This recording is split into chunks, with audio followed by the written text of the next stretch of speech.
జరిగిన మాట వాస్తవం.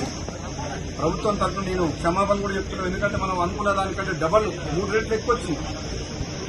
రైతులకు ఇబ్బంది అయింది. కల్లాలల్లా 15 రోజుల నుంచి రైతులు ఇబ్బంది పడుతున్నారు. ఆ మాట వాస్తవం. అందుకని మేము కూడా చింతిస్తున్నాం అందరం.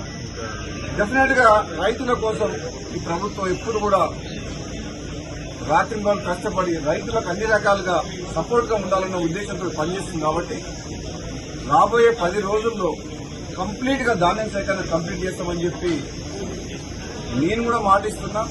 ప్రత్యక్షంగా నేను కూడా ఈ గోడౌన్ హ్యాండ్ ఓవర్ చేసుకుంటానికి అధికారులతో మాట్లాడి గోడౌన్ ఓనర్ ఒప్పుకోకున్నా సరే బలవంతంగా నోటీస్ ఇచ్చి తీసుకోవడం జరిగింది.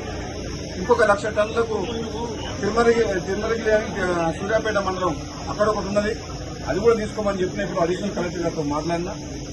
వచ్చే 10 రోజుల్లో ఈ ధాన్యం సేకరణ ఎప్పుడు ఇంత ప్రాబ్లం రాలే, ఈసారి వచ్చింది ప్రాబ్లం. ఈసారి దిగుబడి ఎక్కువ రావడం వల్ల, కాబట్టి వివిధ కారణాల వల్ల ఆలస్యం అయింది. మా రైతు సోదరులందరూ కూడా దీన్ని పరిస్థితిని అర్థం చేసుకుని సహకరించాలని చెప్పేసి ప్రతిపక్ష పార్టీల అందరూ కూడా నా విన్నపం ఏంటంటే ఆలస్యమైన వాటి వాస్తవం.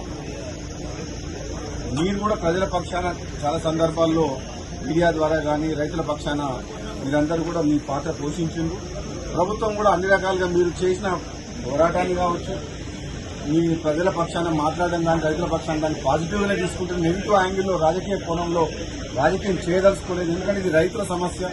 రైతులను కాపాడుకొని వాళ్లకు అండగా ఉండాల్సిన ప్రభుత్వం, ప్రతిపక్షాలు అన్ని పక్షాలు అన్ని పార్టీల వారు సహకరిస్తే నెక్స్ట్ 10 days లో కంప్లీట్ చేస్తామని చెప్పి నేను మీడియా ద్వారా రైతులకు ప్రజలందరికీ కూడా తెలియజేస్తున్నాను. Thank you.